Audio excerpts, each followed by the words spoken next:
June 27, 1944. The Norman countryside smoldered beneath a sky choked with smoke from burning villages. Through the narrow lanes between ancient hedgerows, a single M41 Sherman tank rolled forward. Its engine a low rumble that echoed off earthen walls older than America itself. Inside the commander's cupolas at Staff Sergeant Lafayette G, 24 years old, a farm boy from ODM, Texas, who had never seen combat until this morning. His hands, calloused from years of fixing tractors and diesel engines, rested on the rim of the turret hatch. His eyes scanned terrain that had already killed hundreds of American tankers in the 3 weeks since D-Day. The hedge of Normandy were not fields. They were killing grounds. 10-foot walls of earth and vegetation built up over centuries transformed France into a maze of narrow corridors where German anti-tank guns waited in ambush. American commanders had trained their tank crews for open warfare across European plains. Instead, they found a battlefield where visibility measured in yards, where every turn could reveal a German 88mm gun at point-blank range, where the Sherman's numerical advantage meant nothing when German defenders could engage them one at a time. Poole's crew sat at their stations, 5 young Americans who did not yet know they would become legends. Behind the controls, Corporal Wilbert Richards, red-haired and baby-faced despite being 24, gripped the steering levers with hands that trembled slightly. In the bow gunner's position, Private First Class Bertrand Close, just 17 years old, peered through his periscope at hedge that concealed death. Above in the turret, Corporal Willis pressed his eye to the 76mm gun sight, already practicing the motions he would repeat thousands of times in the coming weeks. Behind him, Technician 5th Grade Delbert Boggs organized ammunition with methodical precision, each round a prayer that accuracy would compensate for the Sherman's thin armor. They called themselves in the mood after the Glenn Miller song that played on Armed Forces radio. The name was Poole's joke, his laconic answer when anyone asked why. "That's the way I felt," he would say, just in the mood for anything. But there was nothing casual about the man who commanded this tank. Paul had studied German armor specifications with the intensity of a theologian studying scripture. He knew that the Panzer IV could penetrate his Sherman's frontal armor at 800 yards. He understood that the Panther's high-velocity 75mm gun could kill his tank at 1,500 yards at ranges where his own gun was ineffective. He had memorized the weak points of every German vehicle, the turret ring vulnerable on the Panzer IV, the thin side armor on the Panther, the rear engine deck on the Tiger. What Paul understood, what separated him from every other American tank commander rolling through Norman Hedger that morning, was that survival in the Sherman required abandoning everything the textbooks taught about armored warfare. The Sherman could not outgun German tanks, could not out-arour them, but it could outmove them, outthink them, outcoordinate them. Paul would spend the next 81 days proving that tactical brilliance could defeat material superiority. That 5 men working in perfect synchronization could kill more enemy armor than entire battalions equipped with heavier weapons. By 11:30 that morning, Peace War had begun. Through gaps in the smoke, he spotted 3 German vehicles maneuvering into defensive positions near a crossroads. His voice came through the intercom, calm as a man ordering breakfast. "Gunner, 3 targets, Panzer IV lead, 2 Stuks following."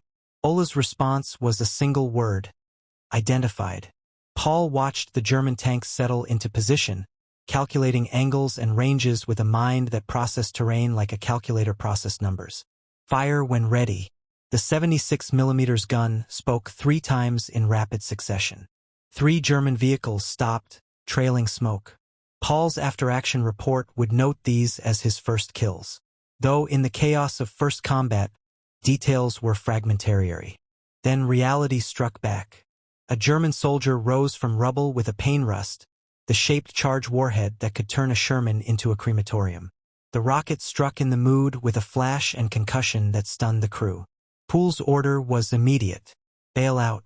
5 men evacuated their disabled tank, taking cover as German fire kicked up dirt around them. P's first tank lost on his first day of combat, but the crew was intact. Not 1 man wounded. They had learned their first brutal lesson about Norman warfare. The Sherman's armor could not save them.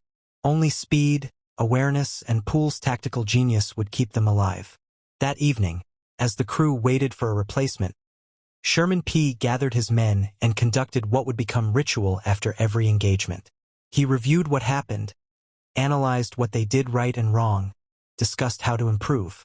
His voice was matter-of-fact, clinical, showing no emotion about the day's violence.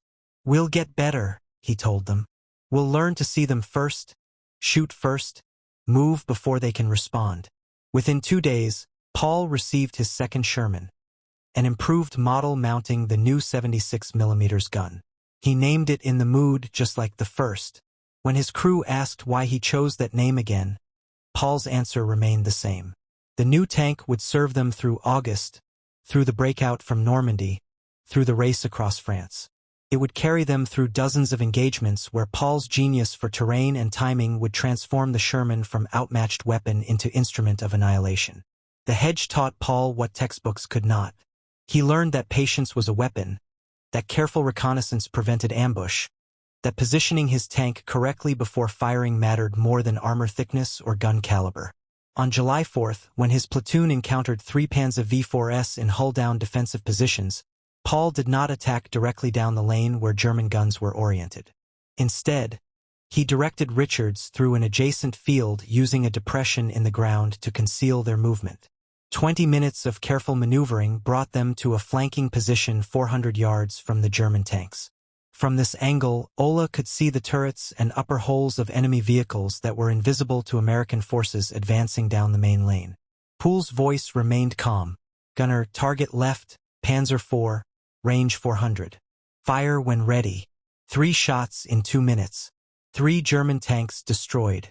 American infantry advanced without further resistance. P had achieved this not through heroics or superior firepower, but through patient positioning that gave his crew first-shot advantage against enemy flanks. This pattern repeated throughout July. Paul moved slowly, deliberately, using terrain for concealment. He positioned his Sherman where it could engage enemies before they could respond. He worked closely with supporting infantry, using them to identify German positions before committing his tank to the advance. His crew developed almost telepathic coordination. Richards anticipated driving commands from Poole's tone. Ola remained constantly focused on his gun sight, scanning for targets with tireless vigilance. Boggs kept ammunition flowing in optimal sequence. Close watched flanks, his bow machine gun ready for infantry threats. By late July, Paul's kill count climbed steadily. Company commanders began requesting his platoon for difficult missions. Battalion staff officers studied his tactics and tried to disseminate them to other units. Though few commanders possessed Poole's combination of terrain reading ability and aggressive execution, the crew also began understanding the psychological dimensions of combat. They had seen American tankers die, watched Shermans brew up with crews trapped inside.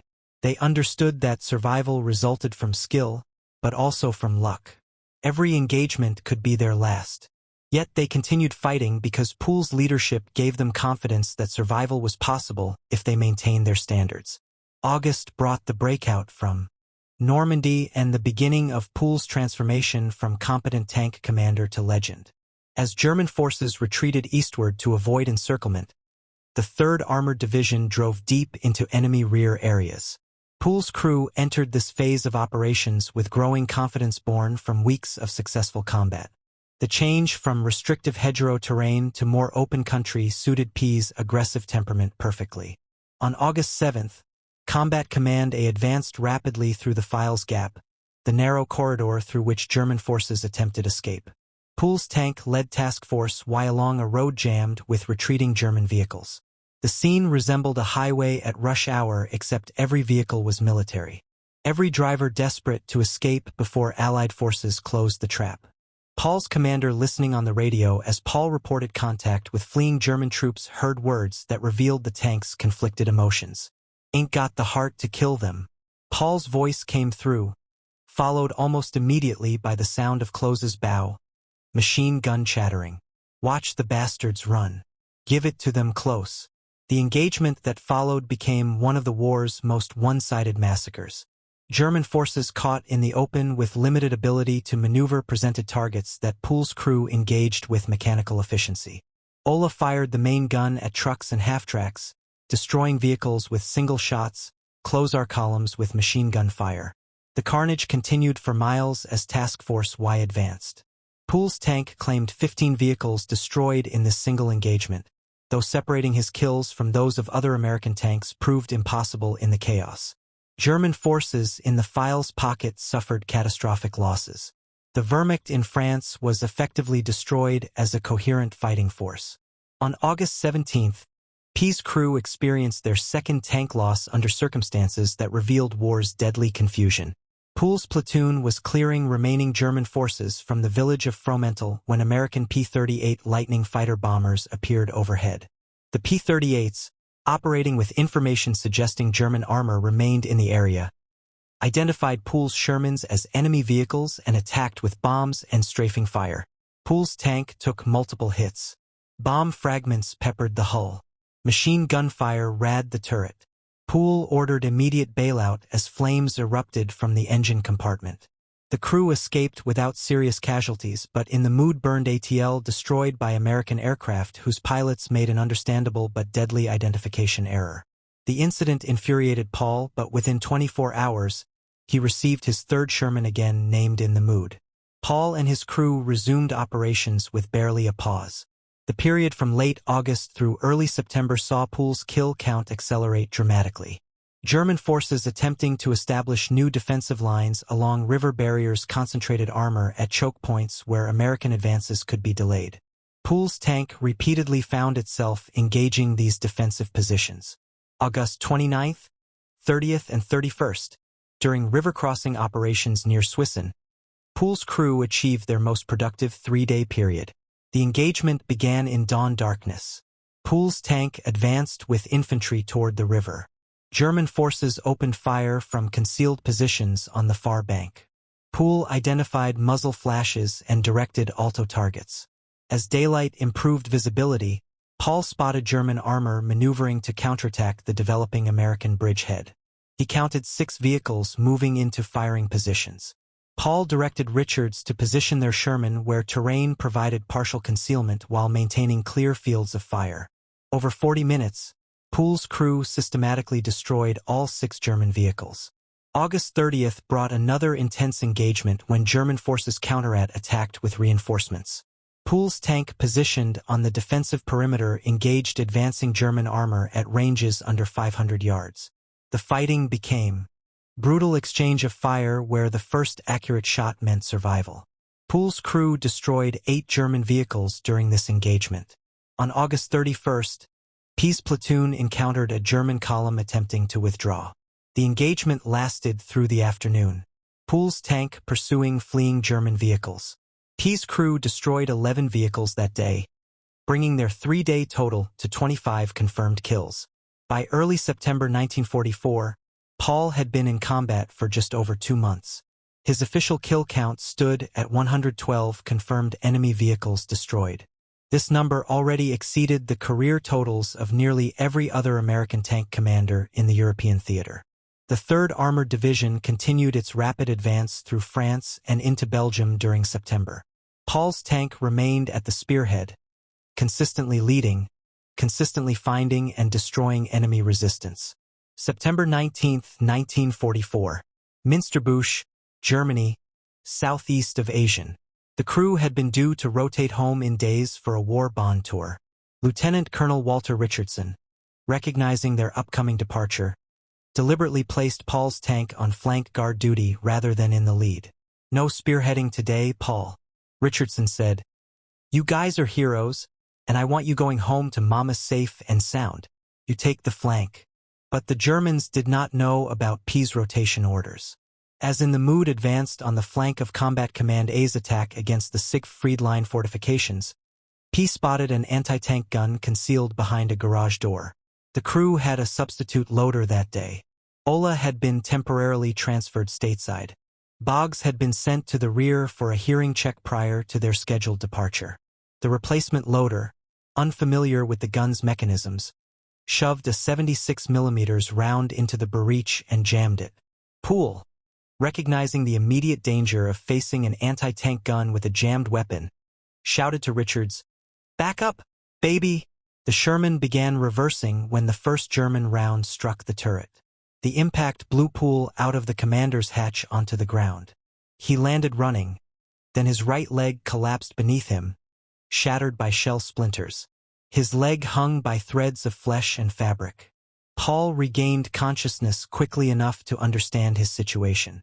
He injected himself with morphine, then attempted to amputate his own mangled leg with his pocket knife, recognizing that the destroyed limb could cost him his life. Other crew members reached him, administered additional morphine before medics arrived. The second German round struck in the mood again as Richards tried to reverse the damaged Sherman. The tank positioned precariously on the edge of a steep ditch tipped over from the impact. The round killed Paul's replacement gunner, Private First Class Paul Kenneth King. The remaining crew escaped without serious injury. Paul was evacuated to field hospitals where doctors determined that his right leg was too badly damaged to save. They amputated it 8 inches above the knee. Paul would spend the next 22 months in various military hospitals undergoing multiple surgeries and rehabilitation. War Daddy, the man who had kept his crew alive through 81 days of nearly continuous combat, who had made them the most successful tank crew in American history, had finally run out of luck. His official combat record compiled by Army historians documented 258 confirmed enemy vehicles destroyed between June 27 and September 19, 1944. The count included tanks, assault guns, self-propelled artillery, armored cars, trucks, half-tracks, verified through multiple sources. Additionally, Poole's crew was credited with killing over 1,000 enemy soldiers and capturing 250 prisoners during their 81 days of combat operations. These numbers told only part of P's story. He had spearheaded 21 major attacks, broken through defensive lines that stalled other units, led from the front consistently despite extreme danger. He had survived 2 tank losses, numerous close calls, and constant stress of leading men in combat.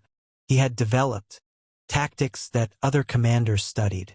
He had trained a crew that functioned with nearly perfect coordination under the worst conditions imaginable.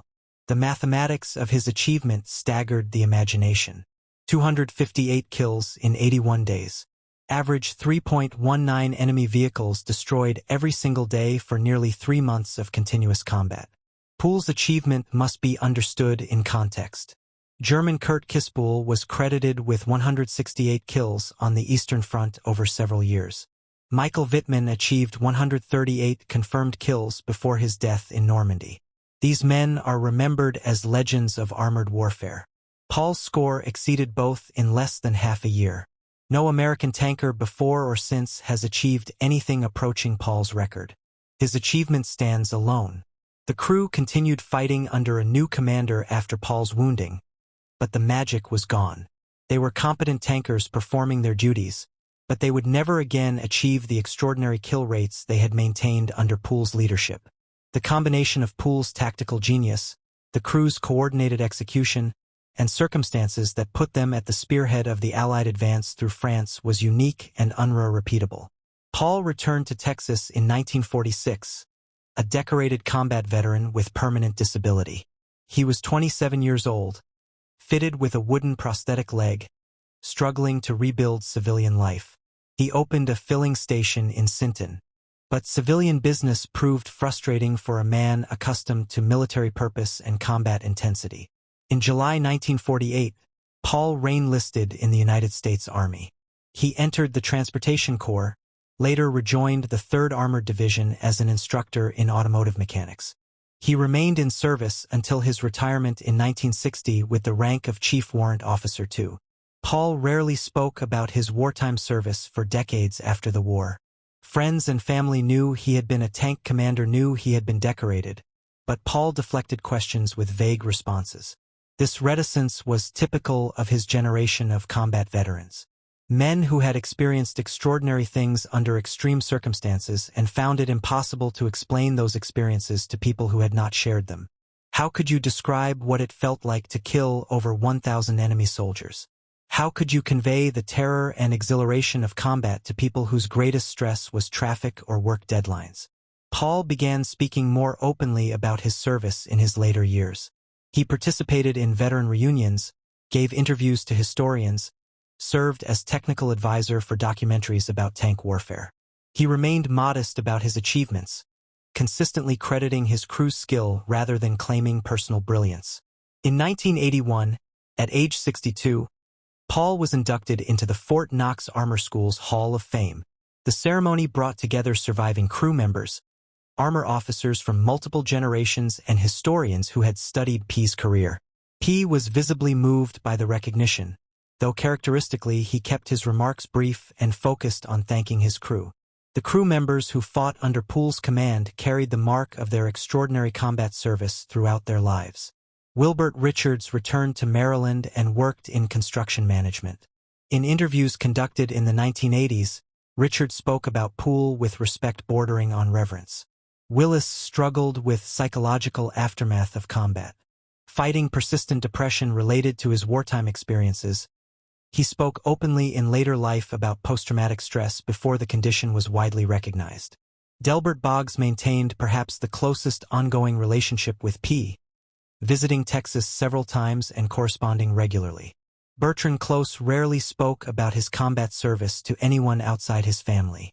Lafayette Greenpool died on May 30, 1991 in Houston, Texas at age 71. His death received limited coverage in national media. The Army Times published a tribute calling him the greatest American tank commander of World War II and noting that his record remained unmatched. Paul was buried with full military honors at Fort Sam Houston National Cemetery in San Antonio. Surviving crew members attended the funeral. They spoke of Paul with the quiet reverence of men who understood they had served with someone truly exceptional.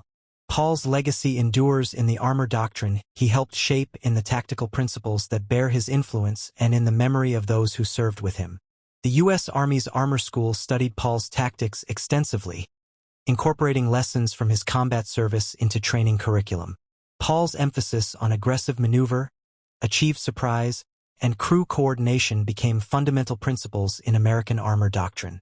His achievement demonstrated that properly employed medium tanks crewed by well-trained soldiers and led by tactically astute commanders could dominate battlefields even against heavier enemy armor. The lessons of Pool's service extend beyond statistics. He demonstrated that superior tactics, training, and crew coordination could overcome significant material disadvantages. He proved that aggressive, decisive action often provided better protection than heavy armor. He showed that leadership meant taking care of your men while accomplishing the mission. These principles drawn from his extraordinary combat service remain relevant to military professionals today. Pool's story is better known now among military historians and armor enthusiasts, though he remains less famous than other World War II figures with less impressive achievements. His combat record stands unmatched among American tank commanders. 258 confirmed kills in 81 days of intense combat represents a level of tactical excellence that few warriors in any era have achieved. The record speaks for itself. Lafayette Greenpool entered World War II as a farm boy from Texas with mechanical skills and a desire to serve his country. He emerged as one of the greatest tank commanders in military history, a tactical genius whose achievements set standards that have never been exceeded. He fought with courage, led with skill, and killed with efficiency that bordered on the supernatural. Then he came home, lived quietly, and tried to forget the horrors he had witnessed while others slowly recognized the magnitude of what he had accomplished. 258 enemy vehicles destroyed in 81 days. The mathematics are simple. The achievement is not. Paul did not possess heavier armor or superior firepower. He possessed something more valuable, the ability to read terrain like a book, to anticipate enemy actions before they occurred, to position his tank exactly where it needed to be for the killing shot. He possessed a crew that functioned as extensions of his will, 5 men working in such perfect coordination that they became a single organism dedicated to destruction. He possessed the ice-cold nerves required to lead from the front day after day, knowing that every engagement could be his last. The Texas farm boy who could fix any machine became the tank destroyer ace who could kill any enemy. In the summer of 1944, Lafayette P taught the Wehrmacht a brutal lesson about American tank warfare. Superior German armor meant nothing when American crews fought smarter. Heavier guns meant nothing when tactical positioning gave the Sherman first shot advantage. The Panther and Tiger were formidable weapons. Poole was more formidable. He was 24 years old when his war began on that June morning in the Norman hedge. He was 25 when it ended on the September afternoon near the German border. His legs shattered, his tank destroyed. His extraordinary combat career finished in an instant of violence that even his tactical genius could not prevent. Between those two moments, Lafayette Greenpool became the deadliest tank commander America has ever produced. His achievement stands as testament to what skill, courage, and determination could accomplish in the crucible of combat. The record has never been matched. It likely never will.